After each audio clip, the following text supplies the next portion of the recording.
Maligayang pagdating sa Pinoy Quick Movie Recaps.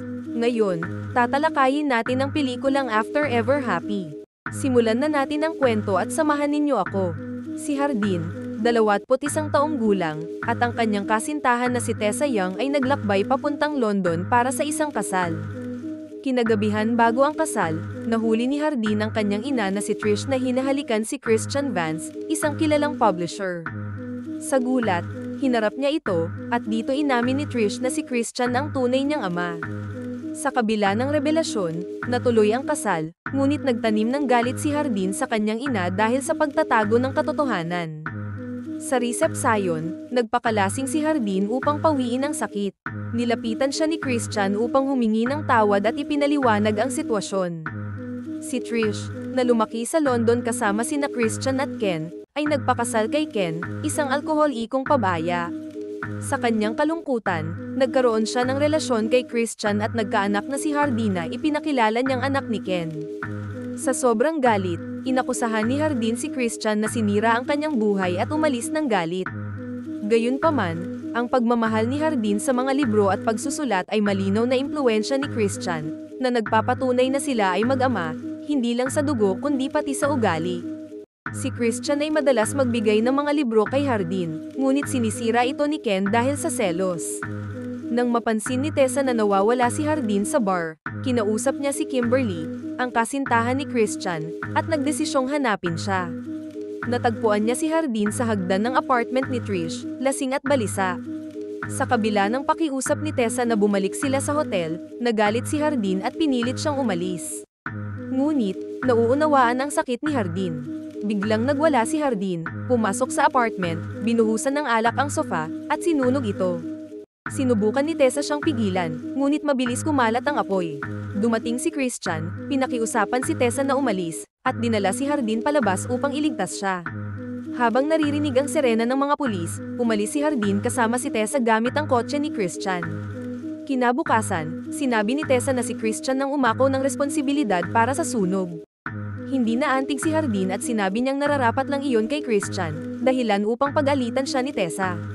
Habang nasa biyahe, nalaman ni Kimberly ang nangyari, kaya huminto siya ng sasakyan at hinarap siya. Si Hardin, na nakakaramdam ng guilt dahil sa pagdamay kay Tessa sa kanyang mga problema, ay sinabi rito na mananatili siya sa London at lalayo sa kanya. Gayunpaman, determinado si Tessa na huwag maghiwalay. Umupo siya sa tabi ni Hardin, nangakong mananatili sa tabi niya, at hinalikan ito bago sila bumalik sa hotel. Sa hotel, hiniling ni Hardin kay Tessa na mauna sa kanilang kwarto habang kukunin niya ang kanilang mga bag. Hindi mapakali si Tessa kaya pumunta siya sa kwarto ni Kimberly at ibinahagi ang kanyang mga saloobin. Tinanggap siya ni Christian, at si Tessa, pagod at litong-lito, ay inamin na hindi niya alam kung dapat pa bang ipagpatuloy ang relasyon nila ni Hardin. Makalipas ang ilang oras, bumalik si Hardin sa kanyang mga dating kaibigan. Nagpakalasing siya at gumamit ng alam mo na yon. Natagpuan siya ni Tessa sa isang party, galit at sugatan ang damdamin. Hinarap niya si Hardin, ngunit itinulak siya nito palayo at sinabing wala na sila. Umalis si Tessa, bumalik sa Washington, at nag-empake ng kanyang mga gamit. Habang iniisip ang kanilang nakaraan, naglakad siya papasok sa kwarto at natagpuan ang kanyang ama na nasa sahig, wala na.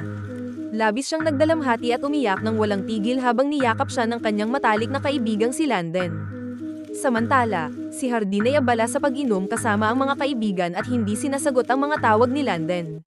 Nang may sumagot na babae sa tawag ni Landen, nagalit ito at minura si Hardin dahil sa pag-abandona kay Tessa sa panahong kailangan siya nito. Naguluhan si Hardin at tinawagan si Landen, kung saan nalaman niya ang pagkawala ng ama ni Tessa.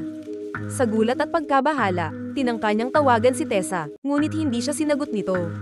Kinabukasan, ikinulong ni Tessa ang sarili sa kanyang kwarto, tumangging kumain, at nagluksa hindi lang sa pagkawala ng kanyang ama kundi pati sa sakit na dulot ni Hardin. Nang dumating si Hardin sa Washington upang kausapin si Tessa, tinanggihan siya nito. Nagkaroon ng komprontasyon si Hardin at si Carol, ang ina ni Tessa, na binatikos siya sa pagsaktan sa kanyang anak. Kahit na ipinahayag ni Hardin ang kanyang pagmamahal, hindi naniwala si Carol. Sa huli, hinarap ni Tessa si Hardin at sinabing tapos na ang kanilang relasyon, sinisisi siya sa kawalan nito ng kakayahang ipaglaban siya. Sa libing ng kanyang ama, emosyonal na nagsalita si Tessa tungkol sa mga pagsisikap ng ama na magbago para sa kanya. Naantig si Hardin sa kanyang sakit at lihim na nagbayad para sa libing. Sinabi niya kay Landon na huwag sabihin kay Tessa. Kalaunan, humingi ng tawad si Hardin kay Tessa, ngunit tinanggihan siya nito, sinasabing ayaw na niya rito. Kinagabihan, dumalaw si Kimberly kay Tessa at sinuportahan ang desisyon nitong magsimula ng bagong buhay kasama si Landon sa New York. Samantala, humingi ng payo si Hardin sa kanyang stepfather na si Ken, na nagbago na ang landas. Nagkaroon sila ng emosyonal na usapan. Kinabukasan, nalaman ni Tessa na maliit ang posibilidad niyang magkaanak at isinasaalang-alang ang pag-aampon. Nang marinig ni Hardin na nahihirapan si Tessa, dali-dali siyang pumunta sa apartment nito. Natagpuan niya si Tessa na lasing sa tabi ng pool sa malamig na gabi. Binuhat niya ito papunta sa kwarto. Dito, inamin ni Tessa ang pagmamahal niya kay Hardin at tinanong kung gusto nito ng anak. Tumawa si Hardin, tinakpan siya ng kumot, at iniwan siyang nakahiga. Kinabukasan, naghanda si Hardin ng almusal. Nahihiya si Tessa habang ipinaliwanag ang kanyang sinabi noong gabi. Tinanong siya ni Hardin kung may bumabagabag sa kanya at inakala nitong buntis siya. Inamin ni Tessa na hindi siya maaaring magkaanak, at kung sakali mang mangyari iyon, malaki ang posibilidad na hindi din matutuloy. Nagulat si Hardin at nasaktan sa posibilidad na ito, ngunit nasaktan si Tessa sa mga salitang nasabi ni Hardin. Matapos ang masayang sandali sa pagitan nila, sumama sila sa kanilang mga kaibigan para sa isang barbecue bago ang paglipat ni Landon sa New York. Kinagabihan, nagpasya si Tessa na makipaghiwalay kay Hardin dahil naramdaman niyang bumabalik sila sa isang toxic na relasyon. Hindi sumang-ayon si Hardin at iminungkahi na lumipat sila sa Seattle nang magkasama. Gayunpaman, nakaplano na si Tessa na sumama kay Landon sa New York, na ikinagulat ni Hardin. Lalo pang nasaktan si Hardin nang ipagtapat ni Landon na nakipag-date siya kay Tessa matapos siyang iwan ni Hardin. Hiniling ni Tessa kay Hardin na mangako na huwag siyang sundan sa New York dahil kailangan niya ng espasyo para lumago bago sila muling magsama. Umalis si Hardin ng masama ang loob. Lumipat si Tessa sa New York, naging isang wedding planner, at kalaunan ay muling nagkita sila ni Hardin. Nagtapos si Hardin ng kursong English at sinimulan ng kanyang karera sa pagsusulat. Isang araw, hinintay ni Hardin si Tessa matapos ang kanyang shift, at awkward silang nag-usap. Bagaman tinanggihan ni Tessa ang imbitasyon ni Hardin na lumabas, nagbahagi sila ng isang magandang sandali. Sa paglipas ng panahon, sinuportahan ni Hardin si Tessa at naging mas malapit sila. Ipinakita ni Hardin ang kanyang pagbabago, naging mas mabait at mapagpasensya, at hindi pinilit si Tessa na muling ayusin ang kanilang relasyon.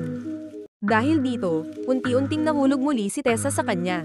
Isang gabi, matapos ang mahabang araw, pinagaan ni Hardin ang pakiramdam ni Tessa sa pamamagitan ng masahe, at magkasama silang nagpalipas ng gabi. Kinaumagahan, natuklasan ni Tessa ang isang libro sa bag ni Hardin at napagtanto niyang tungkol ito sa kanilang relasyon. Galit na hinarap niya si Hardin, nagtatampo dahil isinulat nito ang kanyang buhay nang walang pahintulot. Ipinaliwanag ni Hardin na ang libro ay nilikha upang magbigay inspirasyon sa iba at umakit ng interes mula sa mga publisher. Gayunpaman, nanatiling galit si Tessa, na ayaw mailantad ang kanyang buhay. Iginiit ni Hardin na ang kanilang kwento ay maaaring magbigay ng pag-asa at ipakita ang posibilidad ng pagbabago. Sa kabila ng paliwanag ni Hardin, nagpasya si Tessa na tuluyan ng tapusin ang kanilang relasyon at umalis, mariing isinara ang pinto sa kanyang pag-alis. Nasaktan ang damdamin ni Hardin ngunit napagtanto niya na sa kabila ng kanyang mga pagsisikap, hindi nakatadhana ang isang non-toxic na relasyon nila ni Tessa.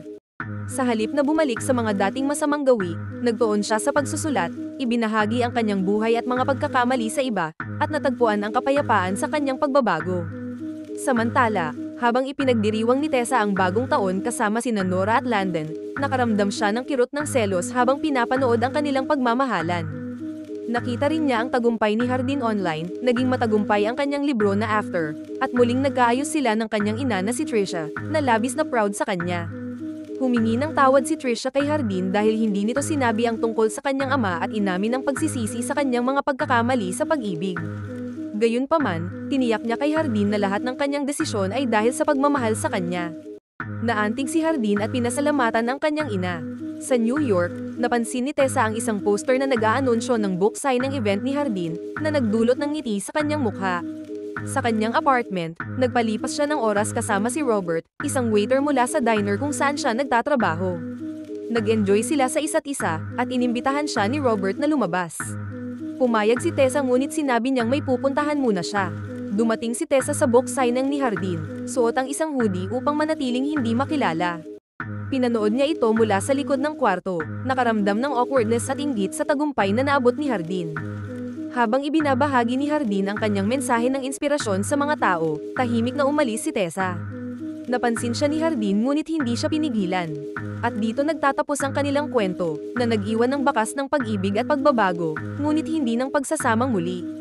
Salamat po sa panonood, kita-kita po tayo sa susunod na video.